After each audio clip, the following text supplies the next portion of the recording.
ഒരു സ്ത്രീയുടെ അടുത്ത് ഞാൻ ആദ്യം ജീവിക്കാനുള്ള വഴിയല്ല, ഈ ഉള്ളിലടക്കി വെച്ചിരിക്കുന്ന വേദനയുടെ ഭാരങ്ങൾ ഇറക്കുകയായിരുന്നു ചെയ്തത്. ജഡ്ജ്മെൻ്റ് കൊണ്ടായിരിക്കും ഇവർ സ്റ്റക്ക് ആകുന്നത്. ഈ ബിസിനസ് എന്ന് പറയുന്നത് ചിലർക്ക് പണം ഉണ്ടാക്കാൻ വേണ്ടി മാത്രമുള്ള കാര്യങ്ങൾ. നമ്മൾ പണം ഉണ്ടാക്കാൻ വേണ്ടി ഓടി നമ്മൾ പണം ഉണ്ടാകുമോ? പണം ഒരിക്കലും നമ്മളിലേക്ക് വരില്ല. പണം എവിടോട്ടാണ് വരുന്നതെന്നറിയാമോ? സന്തോഷത്തിന് പുറകെയാണ് വരുന്നത്.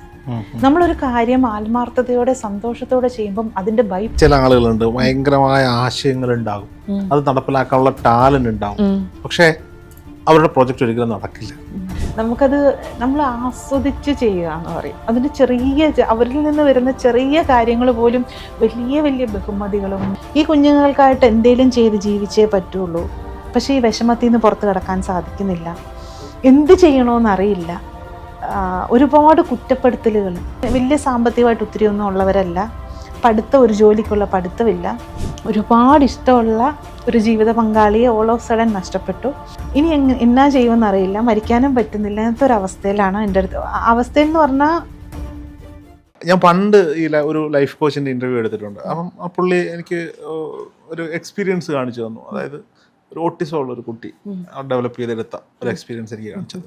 അത്തരത്തിൽ നമുക്ക് മറക്കാൻ പറ്റാത്ത, നമ്മൾ കാരണം ജീവിതം മാറിയ ആരുടെയെങ്കിലും എക്സ്പീരിയൻസ് ഉണ്ടോ? ഒരു ഐഡൻറ്റിറ്റി ഒന്നും പറയണ്ട. എൻ്റെ അടുത്ത് വന്ന ഒരു സ്ത്രീ, ഒരു കല്യാണം കഴിഞ്ഞ് 4 വർഷത്തിന് ഉള്ളിൽ ഹസ്ബൻഡ് മരിച്ചുപോയ, ഇത്രയും കാലത്തിനിടയ്ക്ക്, അതായത് പഠിച്ചുകൊണ്ടിരുന്ന സമയത്ത് കല്യാണം കഴിച്ചു. ഹസ്ബൻഡ് ഭയങ്കര സ്നേഹമായിരുന്നു. അതിനോടിടയ്ക്ക് 2 കുഞ്ഞുങ്ങളുണ്ടായി. ഒരു ആക്സിഡൻറ്റിൽ മരിക്കുകയായിരുന്നു. പകച്ചു പോയിട്ട് ജീവിക്കണ്ട എന്ന് 24 മണിക്കൂറും പറഞ്ഞ്, പക്ഷേ ഈ 2 കൊച്ചു കുഞ്ഞുങ്ങളുണ്ടാണ്. 4 വർഷത്തിലാണ് മരിച്ചത്. അപ്പം ആ മരിക്കുന്ന സമയത്ത് മൂത്ത കൊച്ചിന് ഏതാണ്ട് 3 വയസ്സോ 2.5 വയസ്സ് 1 വയസ്സ്, അങ്ങനെ അടുത്തടുത്ത പ്രായത്തിൽ 2 കുഞ്ഞുങ്ങളുമുണ്ട്. വലിയ സാമ്പത്തികമായിട്ട് ഒത്തിരി ഒന്നും ഉള്ളവരല്ല. ഒരു ജോലിക്കുള്ള പഠിത്തമില്ല. ഒരുപാട് ഇഷ്ടമുള്ള ഒരു ജീവിത പങ്കാളിയെ ഓൾ ഓഫ് സഡൻ നഷ്ടപ്പെട്ടു. ഇനി എന്നാ ചെയ്യുമെന്ന് അറിയില്ല, മരിക്കാനും പറ്റുന്നില്ല. അങ്ങനത്തെ ഒരു അവസ്ഥയിലാണ് എൻ്റെ അടുത്ത്.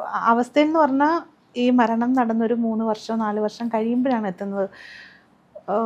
ജീവിതത്തിൻ്റെയും മരണത്തിൻ്റെയും നടുക്ക് സിമ്പതി എല്ലാ ആളുകളുടെ എല്ലാം മാറി ഒരു ബാധ്യതയായി മാറി. ഈ കൊച്ചും ഈ അമ്മയും ഈ മക്കളും നമ്മുടെ സ്നേഹവും സിമ്പതിയും ഒക്കെ ഒരു പരുവം കഴിയുമ്പോൾ മാറുമല്ലോ. ഈ കുഞ്ഞുങ്ങൾക്കായിട്ട് എന്തെങ്കിലും ചെയ്ത് ജീവിച്ചേ പറ്റുള്ളൂ. പക്ഷേ ഈ വിഷമത്തിൽ നിന്ന് പുറത്ത് കിടക്കാൻ സാധിക്കുന്നില്ല. എന്ത് ചെയ്യണമെന്നറിയില്ല. ഒരുപാട് കുറ്റപ്പെടുത്തലുകൾ. ഇവൾ ശരിയല്ലാത്തതുകൊണ്ടാണ്, അല്ലെങ്കിൽ ഈ പെൺകുട്ടി ശരിയല്ലാത്തതുകൊണ്ടാണ് ജീവിതത്തിൽ ഇങ്ങനെയൊക്കെ നടന്നതെന്നുള്ളത് ഒറ്റപ്പെടലുകൾ. എവിടെ ചെന്നാലും തിരസ്കാരം. അല്ലെങ്കിൽ ആ കാണുന്ന കാഴ്ചപ്പാട് അങ്ങനെയാണ്. എന്നെ എല്ലാവരും ഇങ്ങനെയാണ് കാണുന്നത്. കുഞ്ഞുങ്ങളോട് സ്നേഹത്തേക്കാൾ കൂടുതൽ ഇവരുള്ളതുകൊണ്ട് ഞാൻ പിടിച്ചു നിന്നല്ലേ പറ്റൂ എന്നൊരു തരം വെറുപ്പാണോ, പേരറിയാത്ത കുറേ വികാരങ്ങളും കുറേ കുറ്റബോധവും നിസ്സഹായ അവസ്ഥയിലും വന്ന ഒരാളുണ്ട് എൻ്റെ അടുത്ത്. ആ ഒരു സ്ത്രീയുടെ അടുത്ത് ഞാൻ ആദ്യം ജീവിക്കാനുള്ള വഴിയല്ല, ഈ ഉള്ളിലടക്കി വെച്ചിരിക്കുന്ന വേദനയുടെ ഭാരങ്ങൾ ഇറക്കുകയായിരുന്നു ചെയ്തത്. അതായത് ഈ സാധാരണ രീതിയിലല്ല, നമുക്ക് ശ്വാസം മുട്ടുന്ന അത്രയ്ക്കും ഭാരങ്ങളാണ്. നമ്മൾ അനുവദിച്ചാൽ അല്ലറി കരയുന്ന പോലെ കരഞ്ഞ് കണ്ണീരൊക്കെ വറ്റിയെങ്കിലും ശരിക്കും ആത്മാർത്ഥമായിട്ട് ഒരു ഹീലാകാതെ അതിന് സമയമെടുത്തു. ആ ഒരു ഇതിൽ നിന്നൊക്കെ നമ്മൾ ഇത് ഉപയോഗിക്കും, ഹീലിങ്ങിനും നമ്മൾക്ക് ഈ തെറാപ്പികളൊക്കെ ഉപയോഗിച്ച് അതിൽ നിന്നാണ് ആദ്യം പുറത്ത് വന്നത്. ഈ പുറത്ത് വന്നതിന് ശേഷം ഈ ഒരു കാലഘട്ടത്തിൽ ഉള്ളിലേക്ക് എടുത്ത കുറേ കാര്യങ്ങളുണ്ട്, കുറേ ഡിസിഷൻസ്, കുറേ ജഡ്ജ്മെൻറ്റ്. അതിനെയൊക്കെ മാറ്റി എഴുതി പതുക്കെ എന്ത് ചെയ്യുക, ഒരു സ്പേസ് ഉണ്ടാക്കി. അവിടുന്ന് നമ്മളല്ല സജസ്റ്റ് ചെയ്യുന്നത്, ഇവരെന്ത് ചെയ്യണം, നമ്മൾ വഴിയല്ല ഇന്ന്. അവരെ കൊണ്ട് ഈ നിസ്സഹായ അവസ്ഥയിൽ നിന്ന് ഒരു കറേജിലേക്ക് എത്തിച്ചു. ശരി, എനിക്കെന്ത് ചെയ്യാൻ സാധിക്കും, എന്താണ് ടാലൻ്റ് ഉള്ളത്. അപ്പം പുള്ളിക്കാരിക്ക് തയ്ക്കാനൊക്കെ കുറച്ചൊക്കെ ഇൻട്രസ്റ്റും, കുറച്ച് സീരിയസ് ആയിട്ട് പഠിച്ചിട്ടില്ല. പോയി തയ്യൽ പഠിച്ചു. ആദ്യം ഒരു മെഷീൻ വാങ്ങി, ഗവൺമെൻറ്റിൽ നിന്നൊക്കെ സബ്സിഡിയൊക്കെ കിട്ടുന്നില്ല, ഒരു മെഷീൻ വാങ്ങി തയ്ച്ചു തുടങ്ങി. ഇന്ന് ആളെ വെച്ച് ഒരു ബ്യൂട്ടിക്ക് നടത്തുകയും ഇത് ചെയ്യുന്ന ഇതിൻ്റെ ഓണറാണ്. It will take time. ഈ ഒരു പ്രോസസ്സ് കഴിഞ്ഞ് സ്റ്റെപ്പ് ബൈ സ്റ്റെപ്പ് നമുക്കറിയാമല്ലോ, ഇത് പഠിച്ച് അതിൽ പ്രാക്ടീസായി ആദ്യമൊക്കെ പിന്നെ ഒരുപാട് ഇത് വന്നു. ഒരു 3 വർഷം 4 വർഷം കൊണ്ട് ഞാനിത് ഈ ലൈഫ് കോച്ചിങ് തുടങ്ങുന്നതിന് മുന്നേ നമ്മളിലേക്ക് വന്ന ഒരിതാണ്. നമുക്കറിയാമല്ലോ, ഈ ഇതിൽ നിന്നും ഇവർക്ക് വേറെ എങ്ങും പോകാനില്ല, അത് റെഫർ ചെയ്ത് വരുന്ന നമുക്കറിയാവുന്നവരുടെ നിന്ന് റെഫർ ചെയ്ത് വരുന്ന കേസാണ്. അതൊരു ജീവിതത്തിലേക്ക് തിരിച്ചു വരാൻ തന്നെ സമയമെടുത്തു, ഒരു 2-2.5 വർഷം എടുത്തു. എനിക്കൊന്ന് കൂടുതൽ ഈ ബിസിനസ് ഒക്കെ ചെയ്യണമെന്ന് ആഗ്രഹിക്കുന്നവര്, ബിസിനസ്സിൽ സ്ട്രക്കായി നിൽക്കുന്നവര്, ഇവർക്കൊക്കെ ഈ ലൈഫ് കോച്ചിങ് തീർച്ചയായിട്ടും ഈ സ്റ്റക്ക് ആവുന്നത് അവരുടെ മണി റിയാലിറ്റി കൊണ്ടാണ്. അവരെഴുതി വെച്ചിരിക്കുന്ന അവരുടെ ഉള്ളിലെ point of view, limiting beliefs, judgement കൊണ്ടായിരിക്കും അവർ സ്റ്റക്ക് ആകുന്നത്. ഈ ബിസിനസ് എന്ന് പറയുന്നത് ചിലർക്ക് പണം ഉണ്ടാക്കാൻ വേണ്ടി മാത്രമുള്ള കാര്യമാണ്. നമ്മൾ പണം ഉണ്ടാക്കാൻ വേണ്ടി ഓടി നടന്ന പണം ഉണ്ടാവുമോ? പണം ഒരിക്കലും നമ്മളിലേക്ക് വരില്ല. പണം എവിടോട്ടാണ് വരുന്നതെന്നറിയാവോ? സന്തോഷത്തിന് പുറകെയാണ് വരുന്നത്. നമ്മളൊരു കാര്യം ആത്മാർത്ഥതയോടെ സന്തോഷത്തോടെ ചെയ്യുമ്പം അതിൻ്റെ എനിക്ക് കുറേ അധികം പണം ഉണ്ടാക്കണമെന്ന് ഞാൻ വിചാരിച്ച് പണത്തിന് വേണ്ടി നടന്നാൽ ഒരിക്കലും പണം നമ്മുടെ പുറകെ ഉണ്ടാവില്ല. പക്ഷെ അങ്ങനെ ഉണ്ടാവുന്നവരുണ്ട് കേട്ടോ. അതിലൊന്നിൽ അവരതിനെ അവരുടെ ആസ്വാദനമാക്കി മാറ്റിയിരിക്കും. ഡെഡിക്കേറ്റഡ് ആയിരിക്കും. തീർച്ചയായിട്ടും അവരത് ആസ്വദിച്ചായിരിക്കും ചെയ്യുന്നത്, അവർ ആത്മാർത്ഥമായിട്ടായിരിക്കും ചെയ്യുന്നത്. ഇപ്പോൾ ഈ പണം ഉണ്ടാക്കുക എന്ന് പറയുന്നത് പണം മാത്രം ഫോക്കസ് ചെയ്ത് പണം മാത്രം ഉണ്ടാകണമെന്ന് പറഞ്ഞു പോയാൽ നമ്മൾ കോൺട്രിബ്യൂട്ട് ചെയ്യണം. ഒന്നി നമ്മുടെ ഇഷ്ടമുള്ളത് നമ്മുടെ ജീവിതമാക്കുക, നമ്മുടെ ഒരു ഗ്രേറ്റ്നെസ്സിനെ, നമ്മുടെ മഹത്വത്തെ ജീവിതമാക്കുക, അല്ല ജീവിതത്തെ നമ്മളുടെ ഇഷ്ടമാക്കി മാറ്റുക. ഇപ്പം ഞാൻ തന്നെ ടീച്ചിങ്ങിലായിരുന്നു. ഞാൻ എത്രത്തോളം ഈ ഒരു ലൈഫ് കോച്ചിങ്, ഈ ഒരു ഇതിനെ ആസ്വദിക്കുക എന്ന് പറഞ്ഞു കഴിഞ്ഞാൽ എനിക്കത് വാക്കുകൾ കൊണ്ട് എക്സ്പ്രസ് ചെയ്യാൻ പറ്റില്ല. എനിക്കതിൽ നിന്ന് കിട്ടുന്ന ഒരു ആനന്ദം, എത്ര സമയം ഇരുന്ന് ഇവരുടെ കൂടെ സംസാരിച്ചാലും, ഇവർക്ക് പ്രോസസ്സുകൾ ചെയ്താലും, എത്ര ക്ഷീണിച്ച് വന്നാലും ഇവരെ ഒന്ന് കണക്ട് ചെയ്യുക. എല്ലാ ദിവസവും എൻ്റെ ക്ലയൻസിനെ ഞാൻ എനിക്ക് ലൈവായിട്ട് എല്ലാ ആഴ്ചയിലും കണ്ടിന്യൂസ് ക്ലയൻസ് ഉണ്ട്. ലൈവ് ഇപ്പം ഞാൻ 3 മാസത്തേക്കാണ് എടുക്കുന്നതെങ്കിൽ എവറി ഡേ ഒരു 3 സെഷൻസ് വെച്ച് എനിക്ക് ക്ലയൻസ് ഉണ്ടാവും. ഇവരെല്ലാം ഞാൻ എന്നും കണക്ട് ചെയ്യും.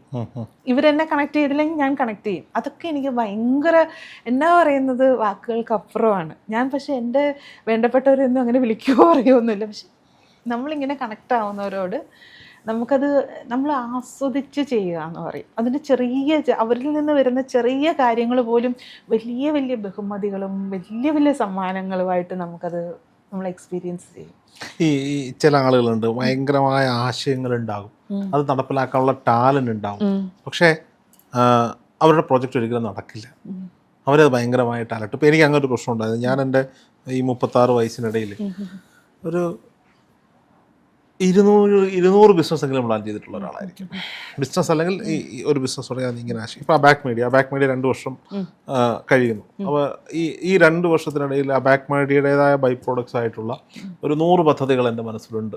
ഞാനത് നമ്മുടെ ടീമിനോട് ഡിസ്കസ് ചെയ്യാറുണ്ട്, ഇംപ്ലിമെൻറ്റ് ചെയ്യാൻ ശ്രമിക്കാറുണ്ട്. അതിലൊരു 10 സക്സസ് ആയിരിക്കും. 10 സക്സസ് ആയിരിക്കും. ഓക്കെ, 10 സക്സസ്, കാരണം 5 ചാനലുകളും ഇവൻറ്റും ബാക്കി കാര്യങ്ങളൊക്കെ ആയിട്ട് 10 സക്സസ് ആണ്. ബാക്കി 90 എൻ്റെ മനസ്സിലെ സങ്കടമായിട്ട് മാറി കിടക്കുകയാണ്. ഇത് എപ്പോഴെങ്കിലും ഒരു അവസരം വരുമ്പോൾ വെള്ളം വീണ് വിത്ത് കളിക്കുന്ന പോലെ അത് കിളിക്കും. അപ്പം ചിലരുടെ ആശയങ്ങൾ എന്തുകൊണ്ടായിരിക്കും നടപ്പിലാക്കാൻ പറ്റാത്തത്? കഴിവുണ്ട്, പണമുണ്ട്, സാഹചര്യമുണ്ട്, എല്ലാം ഉണ്ട്, പക്ഷേ ബിസിനസിന്റെ ഭാഗത്തുനിന്ന് പറയുമ്പം എല്ലാ ബിസിനസ്സും എപ്പോഴും നടക്കേണ്ടതല്ല. ഓരോ ബിസിനസ്സിന് അതിനൊരു സമയമുണ്ട്. നമ്മൾ പറയത്തില്ല, ഗുരു എന്നുള്ള സിനിമ ഇപ്പോഴാണ് ഇറങ്ങിയിരുന്നെങ്കിൽ, ഗുരു ഓർമ്മയുണ്ടോ മോഹൻലാലിന്റെ? ആ സിനിമ അന്ന് നടന്നതുകൊണ്ടാണ് അത് അത്രയും ആളുകൾക്ക് അത്രയും സ്വീകരിക്കാൻ പറ്റിയില്ല.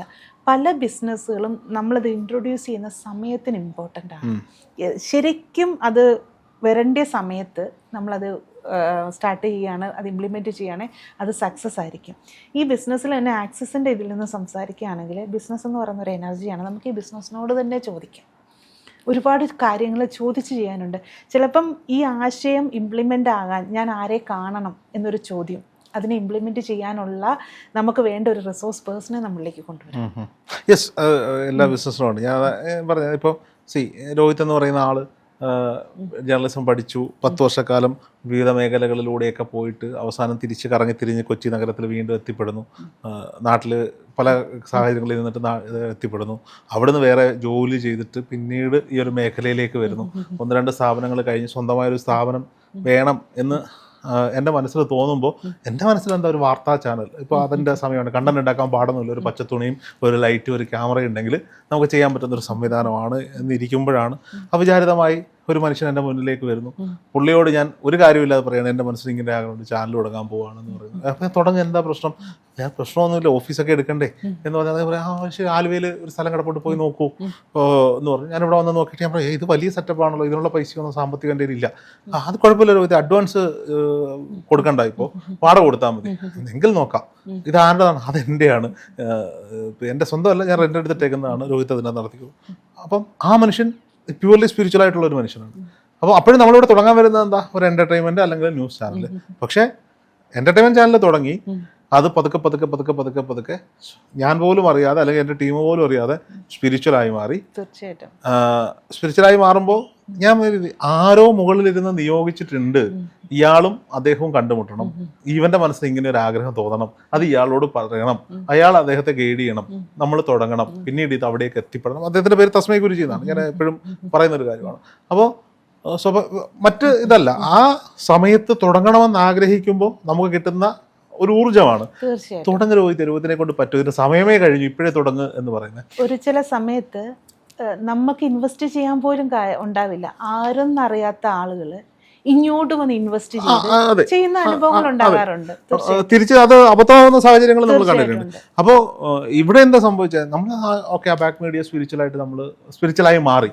സ്പിരിച്വലായി മാറുമ്പോൾ ഞാൻ ആലോചിച്ചുകൊണ്ടിരിക്കുന്നത്, ഇത്രയും കാഴ്ചക്കാർ അന്ന് നമ്മുടെ ഈ മേഖലയിൽ ഇത്രയും കാഴ്ചക്കാർ. ഇപ്പോൾ കഴിഞ്ഞ ദിവസം പ്രിയപ്പെട്ട ബിജു തറയിൽ ചേട്ടൽ ജേർണലിസ്റ്റാണ്, അദ്ദേഹം ഇവിടെ നിന്നിട്ട് പറയാണ്, രോഹിത് എടുത്ത ഭയങ്കര തീരുമാനമാണ്, കാരണം മറ്റാരും എക്സ്പ്ലോർ ചെയ്യാത്ത ഒരുപാട് ചാനലുകളുണ്ട് കേട്ടോ, ഞാൻ അവകാശപ്പെടില്ല, എക്സ്പ്ലോർ ചെയ്യാത്തൊരു മേഖലയിൽ നിന്നു എന്ന് മാത്രമല്ല, അവൻ എടുത്ത ലൈനിൽ തന്നെ പിടിച്ചു നിന്നു. മറ്റു ചാനലുകൾ തുടങ്ങിയതാണ്, പക്ഷെ അങ്ങനെയല്ല, അത് തെറ്റിദ്ധാരണയാണ്, എന്നെ അവിടെ പിടിച്ച് നിർത്തിയതാണ്. ഞാൻ പലതും ചെയ്തിട്ടുണ്ട്. നമുക്ക് ഇതിനകത്ത് തന്നെ അബാക്കിന്റെ പഴയ പ്ലേലിസ്റ്റ് നോക്കിയാൽ ഡോഗ് ഷോ ഉണ്ട്, അതായത് പെറ്റ്സിനെ പരിചയപ്പെടുന്ന പ്രോഗ്രാം ഉണ്ട്, വെറ്ററിനറി ഡോക്ടേഴ്സിന്റെ ഡിസ്കഷൻസ് ഉണ്ട്, സിനിമയുണ്ട്, ഇന്റർവ്യൂസ് ഉണ്ട്, അങ്ങനെ എല്ലാം ഉണ്ട്. പക്ഷെ ഇതാണ് നേരത്തെ പറഞ്ഞതുപോലെ ഈ സമയം. കാരണം എന്താ?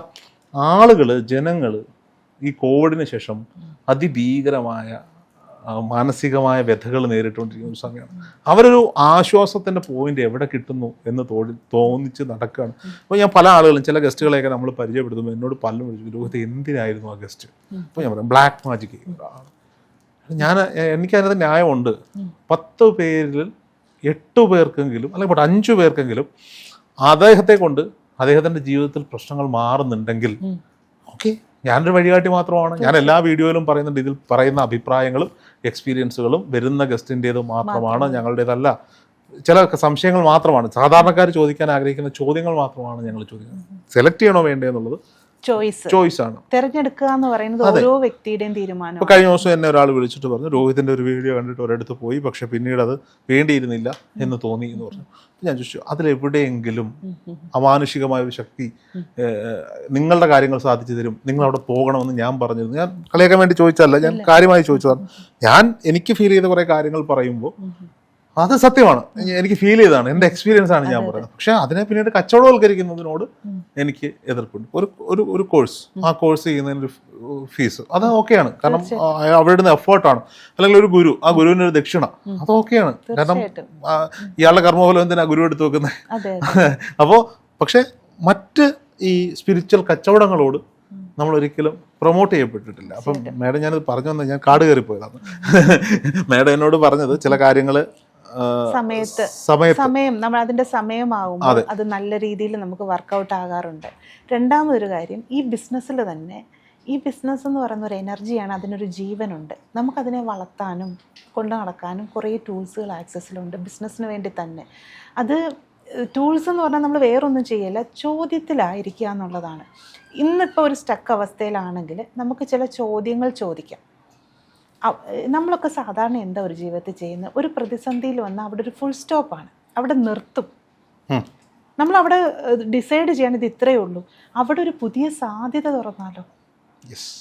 ഒരു ചോദ്യത്തിന് നമുക്കൊരു പുതിയ സാധ്യത. ഞാനും ആദ്യം ഭയങ്കര കളിയാക്കി തന്നെ ഞാൻ വിചാരിക്കും, പിന്നെ പ്രശ്നങ്ങൾക്ക് ഉത്തരം തരാനാണ്. പക്ഷെ എൻ്റെ ജീവിതത്തിൽ എവിടെയൊക്കെ, അതായത് നമ്മുടെ ജീവിതത്തിൽ ഒരു മൂടൽമഞ്ഞ് വരുമ്പോൾ നമ്മൾ ഇപ്പോൾ റോഡിൽ പോവാം, മൂടൽമഞ്ഞ് വരുവാണെങ്കിൽ നമ്മളായിരിക്കും ഹെഡ്ലൈറ്റിനെ വിശ്വസിക്കും, ഇത്രേ അറിയുള്ളൂ. അടുത്തത് തുറന്നു വരികയല്ലേ, നമുക്ക് ഫുൾ ബ്ലൂ പ്രിൻ്റ് വേണമെന്നില്ല.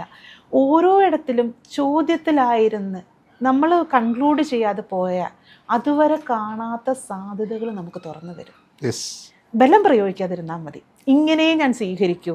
ഇപ്പം നമ്മൾ തമ്മിൽ സംസാരിക്കുന്ന പോലും ഞാൻ ഒരിക്കലും ഞാനെന്നൊരു വ്യക്തി സ്വപ്നത്തിൽ പോലും ഞാൻ അക്സെപ്റ്റ് ചെയ്യുന്ന ഒരു കാര്യമല്ല ഇങ്ങനെയുള്ളൊരു സാധ്യതയെ. ഞാൻ ജസ്റ്റ് ഓപ്പൺ മൈസെൽഫ്.